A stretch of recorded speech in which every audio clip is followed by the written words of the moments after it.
So Wi-Fi waves are basically just radio waves. So that's the same as the electromagnetic waves you pick up with your cell phone or a radio. But Wi-Fi waves are fairly short. They're only 12 centimeters long, the conventional kind.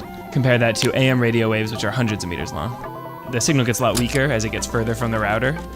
And generally, it can't really go more than 150 feet from a single router.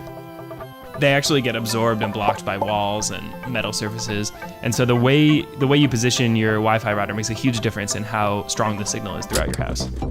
One thing you definitely want to do is put your router near the center of your house because it broadcasts the signal out in equal strength in all directions. So you want it out and open. Like if it's in a closet, the walls of the closet are going to absorb and block some of the signal. A good way to think about it is just use line of sight. From whatever position you can see the furthest in your house and you can see the most number of different rooms, that's probably a good place to put your router. You also really want to lift your router up off the ground because the signals can't penetrate some of the materials that make up floors like metal or concrete or cement. And also, the way most routers are designed, they broadcast the wave slightly downwards, so that way you're projecting less of it down into your basement for no reason.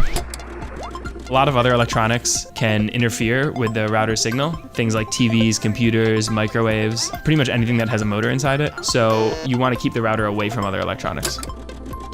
Most routers have 2 antennas on them, and ideally you could position one of them vertically and one horizontally. Devices work best when their internal antenna is parallel with the routers, and so most antennas inside laptops are horizontal, but if you're using a mobile device or a tablet, it totally depends on how you're holding it.